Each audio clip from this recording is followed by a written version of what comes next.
Yesterday we discussed about working with routing.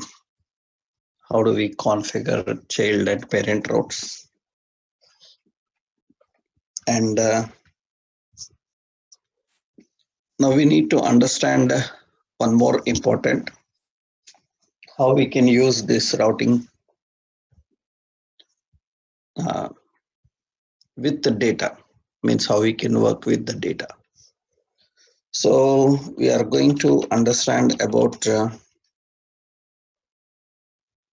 how do we deal with XML HTTP requests. So that is consuming data from API. How we can consume data from API. Actually, generally JavaScript uses XML HTTP request object. XML HTTP request object. It is used by JavaScript XML HTTP request object in order to handle communication with the services, APIs in the backend. And generally jQuery uses Ajax and $get JSON like options, get JSON like methods to handle interaction with the database, right? So next, AngularJS actually like technologies like AngularJS like technologies uses $HTTP. So it uses $HTTP to handle, and Angular uses HTTP client module to handle the communication. So to handle the communication with the API, get the data from the API, and to work with the API, it needs this. So actually, directly or indirectly, everything is XML HTTP requests only. Even you are using HTTP client, so it uses XML HTTP request only. In order to deal with that, actually, one more important generally we need is because HTTP client all these requires, so all these uses asynchronous calls, and to handle asynchronous calls, so Angular uses RxJS for asynchronous to handle asynchronous requests. So that means entire application is not posted. So only specific component is submitted. To handle the asynchronous calls, Angular uses RxJS. So important here is, many people generally ask like, will you teach any RxJS in Angular? RxJS is not a part of Angular. It's a general thing which you can use everywhere related to JavaScript actually. It's a general library. It's a JavaScript library actually. And it is not related to just Angular. So every technology which is using JavaScript in the background uses RxJS. So that means don't make this in a simple like it is a topic of Angular.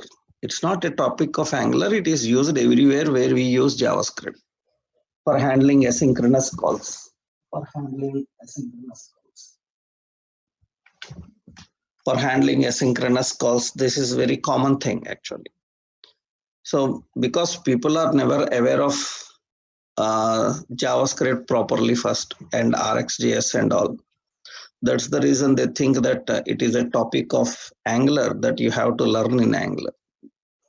So anywhere we use JavaScript with asynchronous approach, so asynchronous functions, then generally RxJS is the library for that actually. So here also in Angular, whenever we deal with asynchronous approach, we use this RxJS. Usually consuming the data from API, presenting it, handling, interacting with it, all we need asynchronous. So in that case, you will use this in your HTTP client modules to communicate with this. We will see one example of how do we deal with all this. We'll see how to deal with this. How do we handle communication? That means actually you need a simple combination of full stack. That means you need a mean stack. So here we are dealing with a mean stack. That means it's not like simply that you will learn how to consume API from the data. So first you need to be a complete stack developer in order to create your own APIs. You should know server-side technologies, middleware, databases and all, right? So here you are to learn Angular. That means in Angular you will learn how to consume them, right? Creating services, creating APIs, these all server-side knowledge. Server-side database, middlewares, you need a combination actually. You can use a Java stack, you can use a .NET stack, you can use PHP stack or Python or mean stack, Mern stack, so many are. That means first you should know all the end-to-end integration and you should learn how to create APIs. In Angular, we have to consume the API. But now I am showing you an example of how to create and consume the API, both. But it depends on your server-side technology. So which server-side technology you know, which database you know, in that you can create and configure the APIs. And that API you can consume and use in Angular. That is only the part here. So this requires good and complete knowledge of Angular, complete knowledge of server-side and databases. As of now, I am showing you a complete approach of how to create and consume APIs. Creating. We will use a mean stack for this. So where M is MongoDB. MongoDB, this is database. And E is Express. Express, it is middleware. So, and A is Angular. This is client side.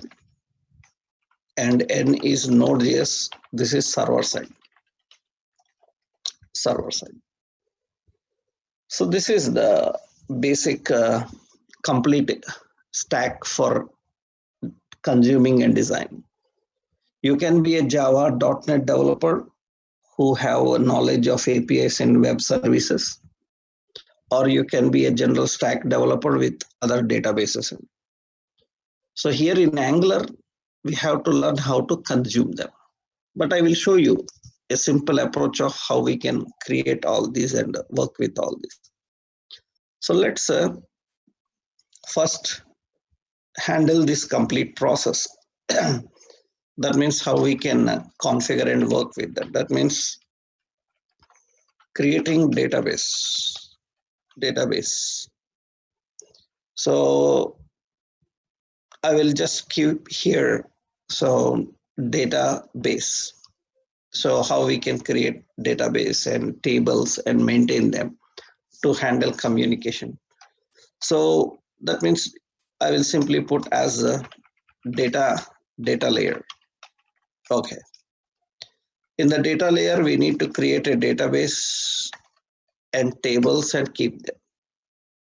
For that, I am using MongoDB. I'm not teaching you MongoDB or Express or Node.js here. I'm just using them to create a service which you can also practice.